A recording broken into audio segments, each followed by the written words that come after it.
Vi skal lave et bevis for formlen for a i en lineær funktion.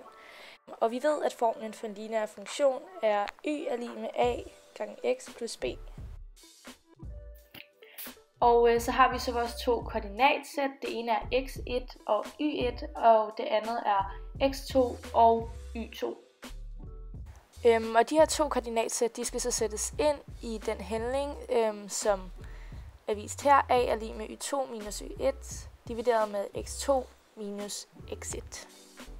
Ja, og så sætter vi så vores to koordinatsæt ind i en lineær funktion, og så får vi så y1 er lig med a gange x1 plus b, og den anden, som så kommer til at hedde y2, er lig med a gange x2 plus b. Og så for at bevise den her formel, så tager vi så vores to lineære funktioner med vores koordinatsæt og trækker dem fra hinanden. Og så siger vi først, y2 minus y1 er lig med a gange x2 plus b minus parentes a gange x1 plus b parentes slut. Som I så kan se, så går b'erne ud med hinanden, og så fjernes de derfor fra ligningen, så kommer der så til at stå y2 minus y1 er lig med a gange x2 minus a gange x1, hvor vi så har ophævet parentesen og som sagt fjernet b'erne fra ligningen.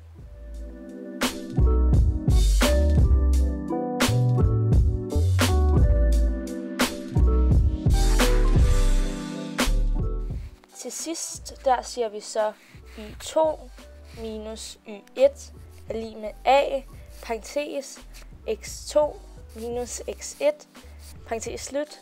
Og så her får vi så samlet a'erne, og så for at komme tilbage til vores udgangspunkt, så tager vi så x2 minus x1 og dividerer dem om på den anden side, så der kommer til at stå y2 minus y1 divideret med x2 minus x1 er lig med a, som er det samme som a er lig med y2 minus y1 divideret med x2 minus x1. Og så er vi sådan set tilbage til der, hvor vi startede.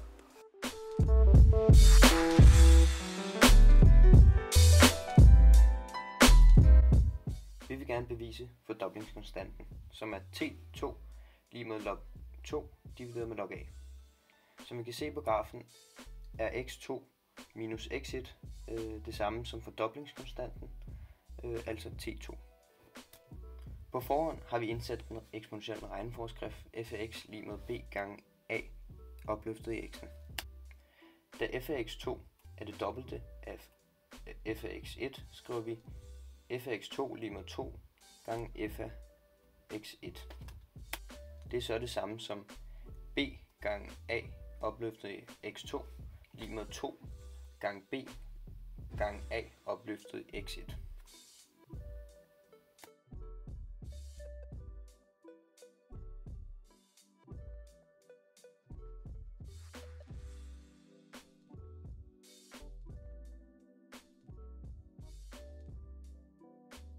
Så forkorter vi så med b, så der kommer til at stå a opløftet i x2 lig med 2 gange a opløftet i x1.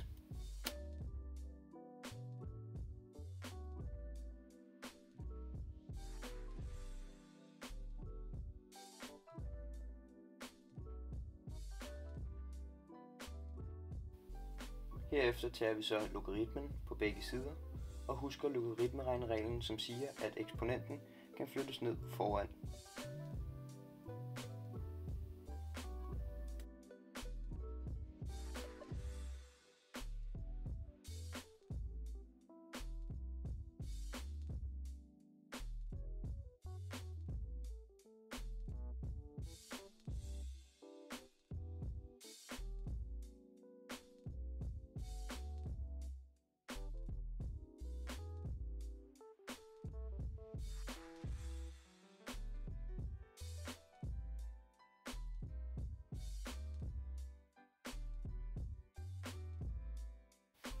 Nu dividerer vi så log a på begge sider. Så der kommer til at stå x2 minus x1 lig med log 2 divideret med log a.